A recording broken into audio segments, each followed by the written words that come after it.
వృశ్చిక రాశి. ఈ వృశ్చిక రాశి వారికి అందరికీ కూడా అర్ధాష్టమ రాహువు, పంచమ శని వక్రించున్నాడు. మరి ఈ యొక్క కేతువు మనకి సింహరాశిలో ఉన్నటువంటి కారణంగా మనకేమవుతుందంటే నవంబర్ 25వ తేదీ వరకు కూడా మనకి వృశ్చిక రాశికి కాస్త కష్టాలు ఉన్నాయని చెప్పాలి. పనులన్నీ కూడా కొంచెం ఆలస్యంగా వెళ్తున్నాయని చెప్పాలి. గురుడు అష్టమ స్థితిగతిలో ఉన్నాడు కాబట్టి అప్పులు బాగా వస్తాయి మీకు.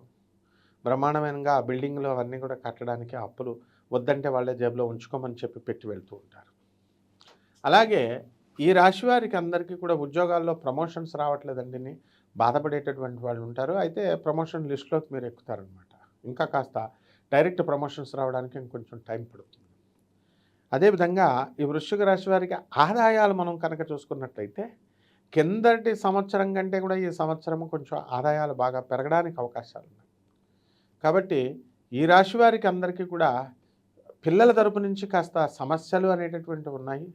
వివిధ స్కూళ్ళల్లో హాస్టల్లో వేసుకోవడం ద్వారా మనకి ఈ పిల్లలందరినీ కూడా మీకు కాస్త ఇబ్బందికరంగా ఉంటుంది. వాళ్ళని దింపుకోవడము, తెచ్చుకోవడము ఇవన్నీ కూడా. ఆ రకంగా ఈ యొక్క వృశ్చిక రాశి వారికి అందరికీ కూడా కొత్త కొత్త పనుల్లో మీరు స్టార్ట్ చేయడము, కొత్త కొత్త పనుల్లో మీరు వేలు పెట్టడము ఇలాంటివన్నీ కూడా జరుగుతాయి. కాబట్టి ఈ యొక్క వృశ్చిక రాశి వారికి అందరికీ కూడా మనము విద్యార్థులను మనం తీసుకున్నప్పుడు కాస్త ఎక్కువగా చదవాల్సినటువంటి అవసరం ఉంది. లేకపోతే ఎగ్జామ్స్లో ఫెయిల్ అయిపోవడానికి అవకాశాలు ఉన్నాయి. కాబట్టి 2 జూన్ 2026 సంవత్సరం తర్వాత విద్యార్థులందరూ కూడా బ్రహ్మాండంగా చదువుతారు, పుంజుకుంటారు. కొత్త కొత్త కాలేజీల్లో కొత్త కొత్త చోట్ల మీకు సీట్లు రావడానికి అవకాశాలు అధికంగా ఉన్నాయి. కాబట్టి ఈ రాశి వారికి అందరికీ కూడా మనకి పరిహారాలు ఏం చేసుకోవాలంటే రాహు జపం చేసుకోండి, రాహు స్తోత్రాలు చదవండి. రాహు కిలోంపావు మినుములను ఆవుపేట రంగు ఉన్నటువంటి వస్త్రాన్ని ఇచ్చి పేద బ్రాహ్మణునికి శనివారం నడుపున 8 గంటలకు దానం చేసుకోండి. అదేవిధంగా శని జపం చేయండి, శని స్తోత్రాలు చదవండి. శనికి కిలోంపావు నల్ల నువ్వుల్ని నల్లని వస్త్రాన్ని ఇచ్చి పేద బ్రాహ్మణునికి శనివారం నడుపున 8 గంటలకు దానం చేసుకోండి.